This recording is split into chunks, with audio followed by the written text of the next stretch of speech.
Hello friends, welcome to Sugu Sanjarapatti. இன்னைக்கு நம்ம பார்க்க போகிற ரெசிபி என்னன்னு பார்த்தீங்கன்னா, குயிக்காக செய்யக்கூடிய ஒரு இன்ஸ்டன்ட் ரசம் ரெசிபி எப்படி செய்யலாம் அப்படிங்கிறத தான் நான் இன்னைக்கு உங்கள் கூட ஷேர் பண்ண போகிறேன் ஃப்ரெண்ட்ஸ். இந்த ரசம் பார்த்தீங்கன்னா பிகினர்ஸ்க்கு ரொம்பவும் ஹெல்ப்ஃபுல்லாக இருக்கும். இந்த ரசத்தை குயிக்காக செஞ்சு முடிச்சிடலாம். பேச்சுலர்ஸ்க்கு இது பர்ஃபெக்டாக வைக்கக்கூடிய ரசமாக இருக்குங்க. ரசம் இல்லா விருந்தே கிடையாதுன்னு சொல்லுவாங்க. அது மாதிரி ரசமே வைக்க தெரியாதவங்க கூட இந்த ரசத்தை ஈஸியா செஞ்சு முடிச்சிடலாம். வாங்க இந்த ரசத்துக்கு தேவையான பொருட்களையும் அதை எப்படி செய்யலாம் அப்படிங்கறதையும் பார்க்கலாம்.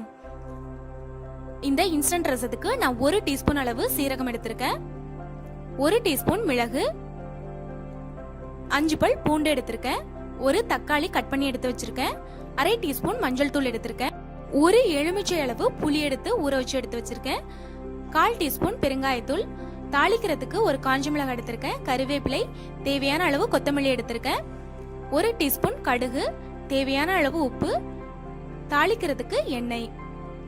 நாம இப்போ ஃபர்ஸ்ட் இந்த இன்ஸ்டன்ட் ரசத்துக்கு இந்த எல்லா பொருட்களையும் ஜார்ல சேர்த்து நம்ம அரைக்க போறோம். இப்போ நம்ம ரசத்துக்கு இந்த பேஸ்ட் ரெடி பண்ணிடலாம். நம்ம எடுத்து வச்சிருக்க எல்லா பொருளையும் ஜார்ல சேர்த்துக்கலாம். இப்போ நான் எல்லா பொருளையும் ஜார்ல சேர்த்துட்டேன். இதை ஃபைன் பேஸ்டா கிரைண்ட் பண்ணி எடுத்துக்கலாம். இப்போ ஃபைன் பேஸ்டா அரைச்சிட்டோம். நம்ம ரசத்துக்கு ரெடி பண்ணிடலாம். இப்போ நம்ம எடுத்து வச்சிருக்க புளிய கரைச்சிடலாம். நான் எல்லா புளியையும் இதுல கரைச்சி எடுத்துட்டேன். நம்ம கிரைண்ட் பண்ணி வச்சிருக்க பேஸ்ட்ல கொஞ்சமா தண்ணி சேர்த்து இதுல கலந்துக்கலாம்.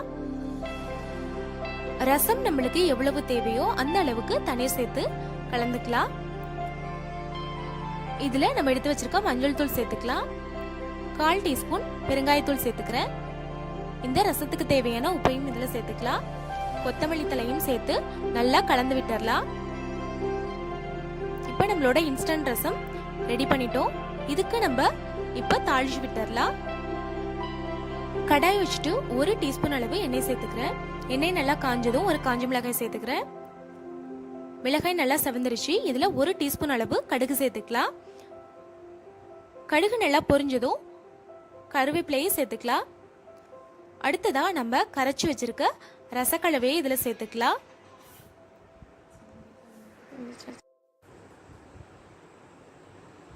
இதை நல்லா கலந்து விட்டுட்டு ரசம் எப்போதுமே மூடி போட்டு வைக்கணும். அப்பதான் ரசம் வாசனை போகாம இருக்கும். அப்படியே திறந்து வச்சிட்டிங்கன்னா ரசத்துல வாசனையே இருக்காது. இப்போ இதை மூடி போட்டு நுரை பொங்கி வர வரைக்கும் நம்ம வெயிட் பண்ணலாம். பாத்தீங்கன்னா ரசத்துல லைட்டா நுரை பொங்கி வருது. ரசம் எப்போதுமே கொதிக்க விட்டுறக்கூடாது. அப்புறம் ரசம் டேஸ்ட் இல்லாம போயிடும்.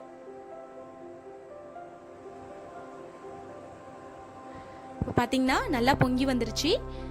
நம்மளோட இன்ஸ்டன்ட் ரசம் நல்லா கமகமனு சூப்பரா ரெடி ஆயிடுச்சு. இது ஒரு பவுல்ல மாத்திடலாம்.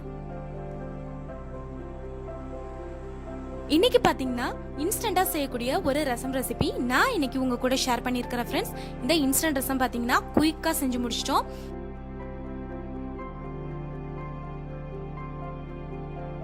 நான் ஏற்கனவே சொன்ன மாதிரி ரசம் வைக்க தெரியாதவங்க கூட இந்த ரசத்தை வச்சு முடிச்சிடலாம். ஆனா டேஸ்ட் பாத்தீங்கன்னா சூப்பரா இருக்கும். ரசம் சாப்பிடும்போது எல்லா பொருள்களையும் நம்ம தனியா எடுத்து வைப்போம். ஆனா இது மாதிரி ரசம் செஞ்சீங்கன்னா அதுல எந்த பொருளையுமே நம்ம எடுத்து வைக்கணும்ட்டு அவசியம் இல்லை. எல்லா பொருளும் நம்ம உடம்புல சேர்ந்துரும். ஏன்னா இதுல சேர்த்திருக்க எல்லா பொருளுமே நம்ம உடம்புக்கு நல்லது.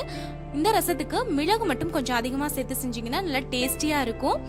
இந்த இன்ஸ்டன்ட் ரசம் ரெசிபி உங்களுக்கு பிடிச்சிருந்துச்சுன்னா நீங்களும் செஞ்சு பார்த்துட்டு உங்களோட ஃபீட்பேக்ஸை என்னோட கமெண்ட் பாக்ஸில் சொல்லுங்க.